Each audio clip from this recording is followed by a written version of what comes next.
오늘은 욥기 1장의 말씀을 전하도록 하겠습니다. 오늘부터 살펴보게 될 이 욥기 말씀은 1, 2장에는 이 욥에 관한 그리고 그 상황에 관한 내용들을 길게 길로 설명하는 내용들이 기록되어 있고 3장부터 31장은 욥의 세 명의 친구인 엘리바스, 빌닷, 소발과 함께 욥이 길게 대화하는 운문 형태인 시로 기록되어 있습니다. 그리고 32장에는 엘리후라는 특이한 사람이 등장을 하고 38장에는 하나님이 직접 나타나시고 욥기 42장에 가서야 이 길고 긴 이야기들이 마무리가 됩니다. 우리가 살피고 있는 이 욥기의 시대적 배경은 사실은 족장들이 살고 있는 아브라함, 이삭, 야곱 같은 그 시대적 배경에서 쓰여진 하나님의 말씀입니다. 이제 욥기 말씀을 읽다 보면 이러한 고민이 들 것입니다. 그렇다면 신자는 어떻게 살아야 되나? 이러한 어려운 가운데 그리고 이런 상황 가운데 과연 우리는 무엇을 하며 무엇을 말하며 어떠한 고백으로 하나님께 살아가야 되는지에 대한 하나님의 말씀이 기록되어 있습니다. 오늘 본문의 주인공이라고 할 수 있는 욥은요, 우스라는 지역에서 흠이 없고 정직하며 하나님을 경외하며 악을 멀리 떠났다고 이야기합니다. 여기서 나와 있는 이 모습의 사실 특징들은 잠언에서 만나는 지혜로운 사람의 특징입니다. 그래서 욥기를 읽다 보면 지혜 있는 자가 누구냐? 욥처럼 살아가는 사람이 지혜 있는 거구나 라는 걸 우리들이 간접적으로 깨달을 수가 있죠. 여러분들 본문에서 욥은요 굉장히 재산이 많은 부자로 기록되어 있습니다. 자녀들도 풍족했고 동방 지역에서 가장 부가 많은 사람이라고 할 수 있으니 아마도 이 땅에서 누릴 수 있는 아주 큰 은혜를 누렸던 것 같습니다. 그리고 자녀들의 신앙생활도 잘 체크했습니다. 혹시나 우리의 자녀들이 하나님 앞에서 범죄할까 봐 믿음의 가정을 세우는 일에도 최대한 노력을 한 거죠. 그러니까 한마디로 욥은 신앙도 좋고 이 땅에서 있는 모든 축복도 크게 누렸고 하나님 앞에 살아가는데 삶에 문제가 전혀 없는 평탄한 삶을 살아갔습니다. 그런데 오늘 본문의 중반절에 딱 도착해 보면 하나님과 사탄이 서로 대화하는 장면이 시작되고 있습니다. 사실은 이 사건 때문에 욥의 인생 가운데 평탄했던 삶에 하나님을 향한 물음이 시작되기 시작합니다. 그런데 이 하나님과 사탄의 대화의 핵심은 무엇이냐면 욥이 과연 까닭 없이 하나님을 경외하냐라는 거예요. 까닭 없이 하나님을 경외한다는 이야기는 무엇이냐면 이유가 있기 때문에 욥이 하나님을 믿는 것이지 욥이 이유가 없다면 하나님을 떠날 것이라는 사탄의 공격이 시작되고 있습니다.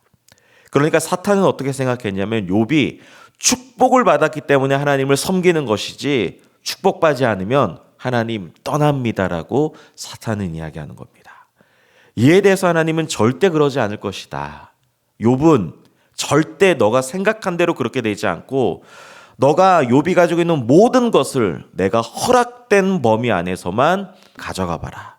그래도 욥은 꿈쩍하지 않을 거다라고 사실은 하나님이 사탄의 제안에 허락을 하십니다. 그리고 욥의 입장에서는 인생 가운데서 정말 겪지 말아야 될 끔찍한 일들을 겪어냅니다. 자신의 종들, 그리고 자신의 가족들, 그리고 자신이 가지고 있는 모든 재산들이 한순간에 모조리 다 사라지는 고난을 겪게 되죠. 그러면서 그것이 얼마나 계속 연달아서 일어났냐면 아직 말하는 동안에 이런 고난의 시간이 이어지고 끊임없이 힘든 고난이 이어지고 있다는 것이 사실은 욥기 1장의 내용이라 할 수 있습니다. 저는 오늘 이 아침에 여러분들과 함께 묵상하고자 하는 내용은 무엇이냐면 과연 우리도 까닭 없이 주님을 믿고 있냐라는 것입니다. 즉 우리 본문에 나와 있는 욥처럼 우리가 가지고 있는 모든 것이 다 사라진다고 해도 과연 주님을 믿을 수 있냐는 거예요. 여러분들 물론 우리의 믿음은 하나님이 주셨기 때문에 우리가 하나님을 믿습니다. 하지만 믿음 외에 우리의 모든 것이 다 사라진다고 해도 과연 우리가 하나님을 끝까지 신뢰할 수 있냐는 거예요. 사탄의 입장에서 보면은 대가 없이 하나님을 믿을 수 있냐라는 것입니다. 여러분들, 사탄은 욥의 믿음이 조건적이라고 주장했습니다. 하나님이 돈도 주고 자녀들도 주고 축복도 줬기 때문에 욥이 하나님을 믿는 것이지, 그것이 없다면 하나님을 믿지 않을 겁니다. 여러분들, 욥은 극심한 고난 속에서도 오늘 본문에서 기적적으로 사실은 욥이 할 수 있는 건 무엇이냐면 하나님을 원망하고 저주하지 않았습니다. 충분히 하나님 앞에 원망을 할 수 있는 상황 가운데서도 우리의 생각과는 너무나 다르게 어떻게 했습니까? 끝까지 믿음을 지켰습니다. 여러분들, 이 욥의 이야기를 통해서 하나님의 절대 주권 가운데 사탄의 공격이 이루어지는, 결국에는 욥의 입장에서는 시험과 환난이 찾아오지만 욥은 더 큰 하나님의 축복과 인도하심이 있다라는 것을 끝까지 믿고 있습니다. 그래서 욥은 오늘 본문 끝에 보면 이렇게 고백하죠. 이르되 내가 모태에서 알몸으로 나왔사온즉 또한 알몸으로 돌아갈 것이요 주신 이도 여호와시요 거두신 이도 여호와시라는 거예요. 그러니까 욥의 신앙 가운데서는 어떤 것이 있었냐면, 돈도 하나님이 주신 것, 자녀도 하나님이 주신 것, 축복도 하나님이 주신 것이니까 혹여라도 이런 것이 없을지라도, 주신 분이 혹시 가져가신다고 할지라도 나는 끝까지 하나님을 믿겠습니다. 여러분들, 우리가 이 땅을 살아가면서 하나님이 우리들에게 주신 것이 너무나 많이 있습니다.